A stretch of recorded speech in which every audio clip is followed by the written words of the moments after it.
벌써 또 한 주간이 지금 지나가고 있고 우리가 새해를 맞은 지 또 한 주간 정도가 지났네요. 다들 평안하셨지요? 예. 우리가 수요 예배를 통해서 사도행전을 이렇게 쭉 보고 있는데 꽤 오랜만에 다시 이렇게 보는 것 같아요. 한 3주 정도 됐나 싶기도 합니다. 예, 그래서 우리가 지난 시간의 기억을 다시 이제 또 더듬어 가면서 지난 시간에 말씀드렸던 것을 조금 더 이렇게 세밀하게 말씀을 나누고 우리의 기억을 다시 사도행전 속으로 끌고 가고자 합니다. 사도행전 8장 들어서 이제 사마리아로 하나님의 복음이 들어간 겁니다. 여러분 말씀드렸습니다마는 사마리아로 하나님의 복음이 들어갔다라고 하는 것은 어느 한 지역에 하나님의 복음이 들어갔다라고 하는 차원을 훨씬 뛰어넘는 거예요. 하나님 안에서 원래는 한 백성, 한 민족이었던 이들이 여러 가지 뭐 정치적인 상황, 또 신앙적인 상황, 갈등들 때문에 나눠져서 한 형제, 한 자매인데도 불구하고 정말 남이었고 마치 원수와 같이 지냈던 이 유대와 사마리아 백성이 하나님 안에서, 복음 안에서 영적으로 한 가족이 되어가고 있는 하나님의 역사다고 하는 겁니다. 사마리아에 복음이 들어가는 것이요. 그래서 사마리아에 복음이 전해졌다라고 하는 것은 오늘 우리에게 굉장한 의미를 주고 있어요. 특별히 우리가 그 글로벌 이러잖아요. 세계가 경계가 없고 민족의 경계가 없고 하나의 마치 지구촌 가족처럼 살아가자라고 하는 이념 속에 글로벌이라고 하는 말이 나왔는데 그럼에도 불구하고 지금 온 세계 온 나라는 사실 그렇지 못하죠. 자기 백성, 자기 민족, 자기 나라 철저하게 그러니까는 내가 조금 배고프면 옆 나라에 굶어 죽어가는 사람을 살릴 수도 있음에도 불구하고 내가 조금 배고픔을 양보하지 않은 우리가 상식적으로 생각해 보면 그러잖아요. 내가 밥을 못 먹고 사는 게 아니에요. 그냥 내가 사치를 조금 덜 하면 되고 내가 밥을 먹으면서 한 숟가락만 아낄 수 있다면 이게 다른 먼 나라에는 굶어가는 생명을 살릴 수도 있단 말이죠. 그러면 우리가 어떻게 해요? 조금 사치를 덜 할 수 있고 내가 한 숟가락 전략할 수도 있잖아요. 그런데 그거를 안 해요. 예. 그거를 안 하는 세상이 지금 세상이에요. 근데 우리 복음의 하나님을 믿는 우리는 이 대한민국이라고 하는 땅덩어리 속에서 살고 있습니다마는 우리의 마음과 우리의 믿음과 우리의 신앙은 대한민국이라고 하는 테두리를 벗어나야 돼요. 네.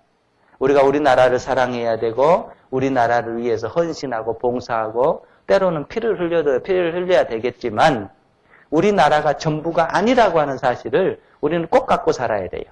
예, 이 지구촌의 모든 나라, 모든 백성이 다 하나님의 자녀고 하나님의 백성이고 하나님의 자녀들이라고 하는 그 넓은 생각, 그런 마인드를 가지고 살아가야 됩니다.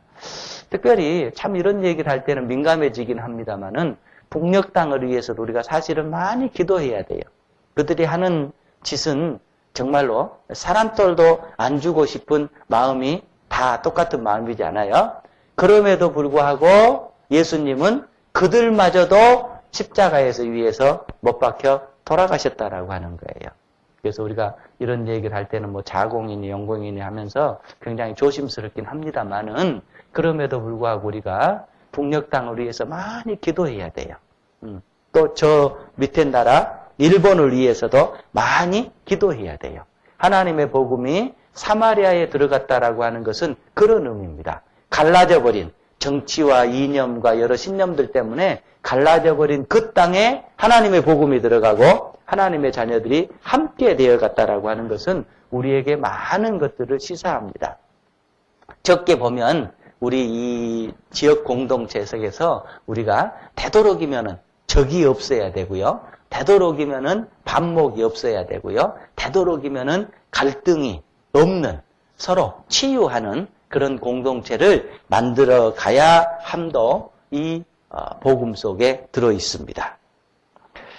이제 하나님의 복음이 사마리아를 들어왔고 그 다음에 한 영혼을 위해서 천사가 이렇게 빌립을 이끌고 가는 모습을 보게 됩니다. 그리고 천사의 도움으로 빌립과 내시가 만나게 되는 현장이 오늘 우리가 보게 되는 현장입니다. 자, 빌립 일곱 집사 또는 일곱 무슨 지도자 가운데 한 사람이지요. 이 빌립은 사실 그렇게 사도행전에 보면은 많은 내용은 나와 있지를 않아요. 그런데 빌립의 행적은 여러 가지 초대의 문서에 보면은 나와 있습니다. 성경에는 그렇게 사도행전에는 많이 안 나와 있습니다만은 빌립은 사실 한평생 살면서 수많은 복음을 증거했고 수많은 하나님의 나라를 세웠고 당신의 목숨이 다해지는 그날까지 하나님을 위해서 아주 최선을 다했던 사람임에 분명합니다. 이제 이 빌립은 우리가 보면은요, 26절에 한번 보면은 그렇게 되어 있죠. 주의 사자가 빌립에게 말하여 이르되 일어나서 남쪽으로 향하여 예루살렘에서 가사로 내려가는 길까지 가라 하니. 자, 빌립은 어떤 사람이었느냐? 하나님의 음성에 민감한 사람이었습니다. 사실 하나님의 음성에 민감한 사람이기도 했지만 더 중요한 것은 하나님의 말씀을 들을 줄 아는 사람이었어요. 우리가 그러잖아요. 이렇게 서로 얘기를 해보면 참 말귀를 못 알아듣는다. 그런 사람 있죠. 말귀를 못 알아듣는다. 그걸 못해요. 답답하잖아요. 우리가 서로 얘기를 하는데 그쯤 얘기하면 알아들을 것 같아요. 충분히 의미가 전달됐을 것 같아요. 그럼에도 불구하고 엄한 소리 해버리고 엄하게 이렇게 이해하고 이럴 때 우리가 뭐냐면 참 그 사람 말귀 못 알아듣네 이러대요. 말귀를 못 알아들으면 말한 사람 어떻게 해요? 답답할 수밖에 없죠. 근데 우리가 하나님의 말씀을 들을 때 딱 그럴 것 같아요. 하나님이 우리를 보면서 여러 종류겠죠. 하나님의 말씀을 잘 이해하는 사람이 있는가 하면 아무리 얘기해도 이해하지 못한 사람이 있고 이렇단 말이죠. 그러니까 여러분과 제가 하나님 앞에서 늘 하나님의 음성에 민감한 사람이 돼야 돼요.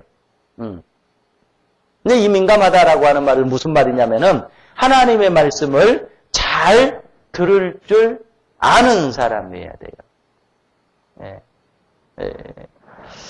며칠 전에 우리 집에서 우리 전 집사님 이하 몇 사람들이 이제 얼음집을 만들었어요. 그래서 이제 제가 애들하고 중고등부 애들하고 장난을 하려고 그렇게 나무 젓가락 있잖아요. 이게 나무 젓가락이면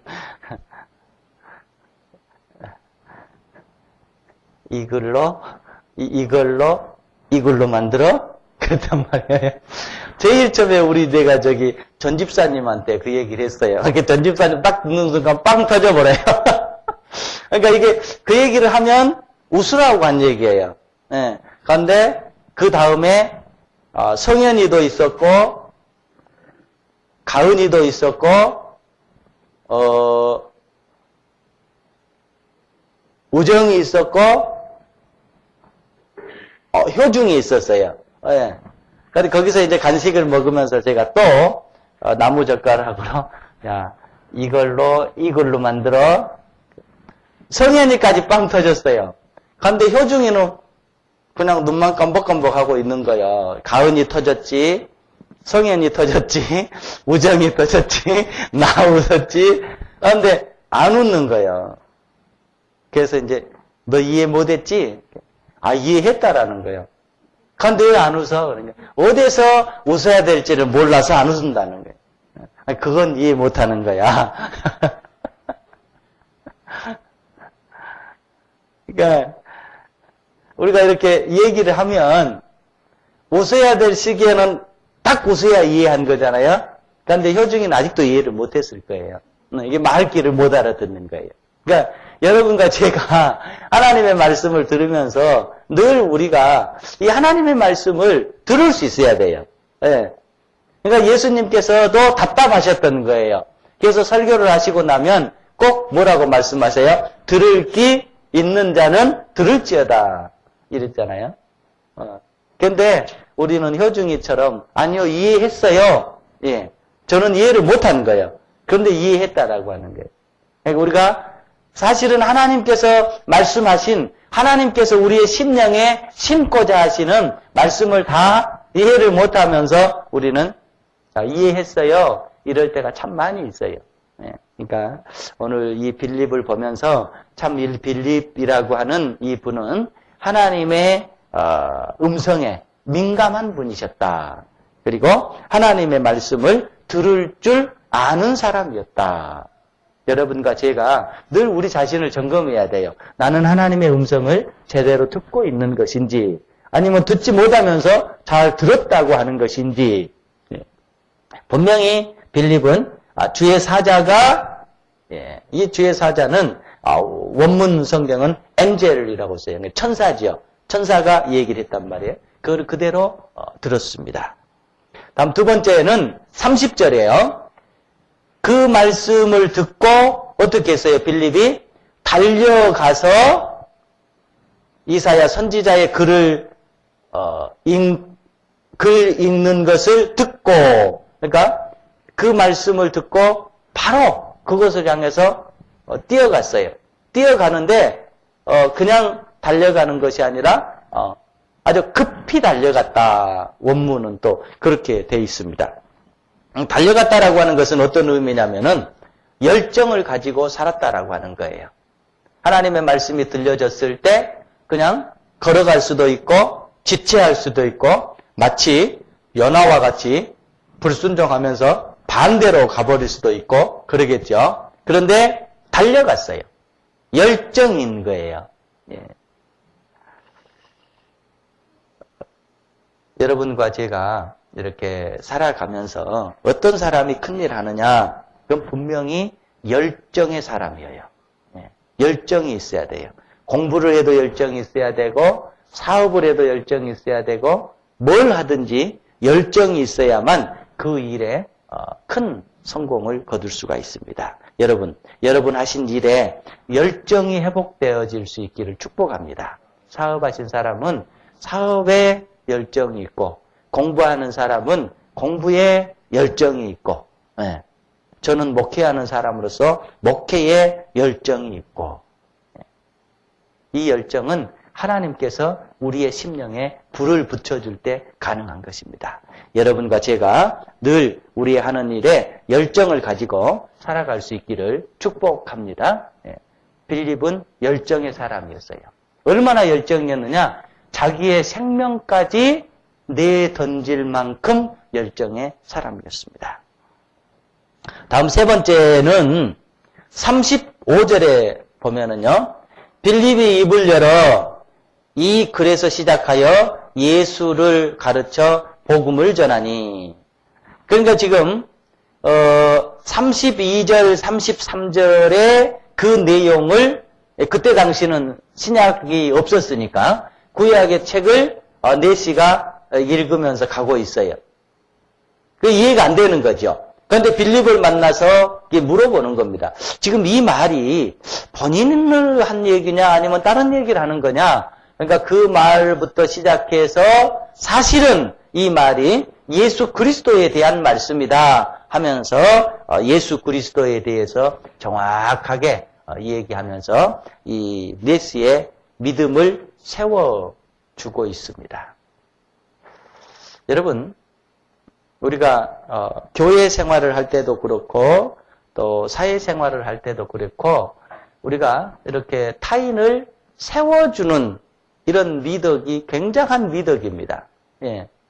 남을 세워줄 수 있다라고 하는 것은 내 마음속에 여유가 없으면은 절대 남을 세워줄 수 없어요. 예. 내 마음속에 뭔가 확신과 자신이 채워지지 않으면은 절대 남을 세워줄 수가 없는 거예요. 특별히 우리가 신앙생활하면서 빌립은 분명히 자신의 삶을 다해서 누구의 믿음을 세워주고 있냐면 네시의 믿음을 세워주고 있어요. 여러분, 이렇게 사업 크게 하신 분들 얘기를 간혹 들어보면, 사업하신 분들은 뭔가 이렇게 사업 하나를, 따내기 위해서 뭘 하냐면 그 사람과 골프를 치려고 노력한대요. 예. 그런데 보통 이렇게 뭔가 사업을 주는 사람들이 골프 한번 칩시다 라면 잘 안 친대요. 왜 잘 안 치냐? 골프 대접을 받으면은 부담스러우니까. 네. 그런데 이제 밑에서 이렇게 뭔가 사업을 따내고 그렇게 하려고 하는 사람들은 아무튼 어떻게 해서든지 이분을 모시고 필드 한번 나가면 된대요. 그러니까 필드를 나가는 것을 허락을 한다라고 하는 것은 큰 문제가 없으면 내가 너에게 요구 조건을 들어주겠다. 이게 묵계적으로 돼 있다라고 하는 거예요. 그런데 이제 그 골프 대접하는 사람들 얘기를 들어보면 그래요. 골프를 치러 가는데 골프를 치러 가서 져줘야 된대요. 이기면 절대 안 된대. 예. 그 사람이 저보다 훨씬 못 쳐요. 그런데 실수한 것처럼 하면서 그냥 다른 데로 쳐가지고 날려버려야 되고, 예. 그리고 그 사람은 최대한 기분 좋게 해주고, 또 돈도 좀 잃어줘야 되고, 그리고 또 밥 사줘야 되지. 아무튼 그 사람을 위해서 최대한 해야 된다라고 하는 거예요. 예. 저는 그 말로만 들어서 그게 지금 제가 골프를 안 쳐봤기 때문에 어느 정도의 상황인지 모르겠습니다만은 아무튼 그런다라고 하는 거예요. 이게 대접인 거예요. 근데 우리가 사업을 하면서 골프 대접만 해야 되겠느냐? 그러지 않습니다. 교회 생활이라고 하는 것은 여러분 꼭 기억하세요. 내가 남을 대접하는 거예요. 예. 목사가 성도를 최대한 대접하는 거예요. 예. 여러분들도 최대한 성도들을 대접해야 되고 또 특별히 새로운 신자들이 오면 그렇게 대접을 해야 돼요. 예. 대접 신앙이 돼야 되는 거예요. 왜 그러느냐? 여러분의 대접 하나에 의해서 그 사람의 영원한 생명이 살아날 수도 있고 죽을 수도 있는 거예요. 예. 여러분 꼭 기억하십시다. 저도 기억합니다. 잊지 않고 기억합니다. 여러분 말 한마디, 여러분 행동 한마디, 여러분의 삶, 모습 한마디가 어떻게 되느냐? 성도의 영혼을 살려주기도 하고 성도의 영혼을 죽이기도 해요. 특별히 여러분 새로운 신자가 오면 어떻게 해야 되냐? 정말로 기분 좋게 해줘야 돼요. 예. 그 사람 신앙생활 할 수 있도록 내가 마치 큰 사업 하나를 따기 위해서 10억, 20억 사업 하나를 따기 위해서 골프 대접해 줄 수 있을 만큼 그렇게 해줄 수 있다라고 한다면 저와 여러분들은 하나님 앞에 큰 칭찬을 받게 될 겁니다. 이 빌립은 이 네시에게 정말로 믿음을 세워주는 사람이었습니다. 그래서 여러분 한 모습이 상대의 영혼을 살릴 수 있고 여러분의 한 모습이 그 사람을 예수 그리스도에게 이끌 수 있다라고 하는 것을 꼭 기억하십시오. 그래서 애국인들이 오더라도 여러분 뭐 언어 통하고 안 통하고 이거 아무 생각 없습니다. 마치 내 친구 맞아두듯이 내 동생 맞아두듯이 내 가족 맞아두듯이 따뜻하게 한번 안아주고 따뜻하게 손 한번 잡아주고 그런 모습 속에서 우리가 언어는 안 통하지만 정은 통할 수 있고 마음은 통할 수 있고 그렇다라고 한다면 그런 모습들이 점점 그들의 마음의 문을 열 것이고 그들 속에 예수 그리스도가 들어가게 될 것이고 예수 그리스도의 생명이 그들의 삶 속에서 살아나게 될 줄로 믿습니다. 신앙이 대접이라는 걸 꼭 믿고 살아갈 수 있기 바랍니다. 우리 모두가 다 하나님의 한 형제고 하나님의 한 자매입니다. 그래서 우리 모두 우리의 이 땅에 삶이 끝나질 때 우리 모두는 다 손잡고 하나님 나라에 갈 하나님의 자녀들입니다. 연초에 여러분 혹시 보셨는지 모르겠어요. 반기문 총장 아시잖아요. 이분이 페이스북에다가 이런 글을 하나 올려놨어요. 제가 읽어드릴게요. 굉장히 제가 감명 있게 봤어요. 예. 들어보세요. 우리는 지구라고 하는 멋진 펜션에 잠시 왔다 가는 여행객들입니다. 굉장히 시야가 틀려요. 우리하고는 시야가 틀려요. 적어도 지구를 우리가 만들지 않았고 우리가 값을 치르고 산 것이 아닌 것은 분명합니다. 그렇다면 우리가 이 펜션의 주인은 아니겠지요. 그리고 다들 일정 기간 후에 떠나는 것을 보면 이곳에 여행 온 것이 맞는 듯 합니다. 단지 여행의 기간이 3박 4일이 아닌 70년, 80년 정도일 뿐인데 우리는 여행 온 것을 잊을 때가 많습니다. 펜션의 주인이 조용히 지켜보는 가운데 이 여행객들은 서로 자기들의 방을 잡고는 마치 진짜 자기 집인 양 행세하기 시작합니다. 다른 방에 있는 여행객들이 한번 들어와 보고 싶어 하면 복잡한 절차를 거쳐 일정한 값을 치르고 들여보냅니다. 심지어 싸우기도 합니다. 다른 방을 빼앗기 위해 싸우기도 하고 다른 여행객들의 가진 것을 빼앗기도 하고 목숨을 해하기도 합니다. 우리는 펜션 주인이 제공하는 햇빛과 물, 공기와 같은 가장 비싸야 되는 것들을 공짜로 이용하면서 심지어는 방들도 공짜로 이용하면서 서로에게는 값을 요구합니다. 과연 이 펜션에 우리 것이 있을까요? 우리는 여행객인걸요. 마음씨 좋은 주인이 함께 누리라고 허락해준 이 아름다운 여행지에서 다 함께 여행을 즐기면 어떨까요? 우리하고는 시야가 틀려지죠? 여행을 소중히 여겨주세요. 나에게도 딱 한 번이지만 다른 사람에게도 딱 한 번인 여행이니까요. 얼마나 멋진 생각입니까? 얼마나 아름다운 생각입니까? 예. 그러니까 적어도 이 사람이 신앙에서 이런 얘기를 한 건지 아니면은 그 전 세계를 상대로 이렇게 하는 그런 직책이어서 그런지 아무튼 세계를 하나로 보고 있어요. 그리고 모든 백성을 한 민족, 한 가족으로 보고 있단 말이죠. 우리 믿는 사람들은 하나님을 제대로 만나게 된다면 우리가 민족이 사실은 없어지는 거예요. 국경도 없어지는 거예요. 나라도 없어지는 거예요. 하나님 안에 다 구원받고 하나님 안에서 다 함께 행복하고 다 함께 은혜를 누리면서 살아야 될 하나님의 자녀들이라는 것을 깨닫게 됩니다.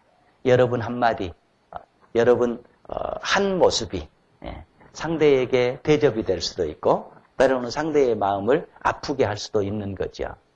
여러분도 여행이고 저도 여행입니다. 그러니까 이 땅에서 여행을 우리가 아름답게 해야 된과 동시에 또 얘기하잖아요. 상대도 여행이니까 그 사람 여행도 망치지 말자라고 얘기하잖아요. 아름다운 이 세상에서 아름답게 우리가 모두가 다 우리의 생이 끝나지는 날 다 아름답게 손잡고 하나님 나라에 갈 수 있다라고 한다면 이것이 얼마나 귀하고 아름답겠습니까? 빌립이 내시를 세워준 것처럼 여러분이 늘 상대를 세워주고 늘 상대에게 복음을 주고 상대와 함께 맞잡고 손잡고 하나님 나라에 갈 수 있는 그런 축복이 있기를 바랍니다. 이제 우리 그 다음에 내시를 한번 보십시다. 내시는 아마도 유대교의 개종자였던 것 같아요. 그리고 그 내시는 진리를 추종하는 사람이었고 진리를 수용하고자 애썼던 사람입니다.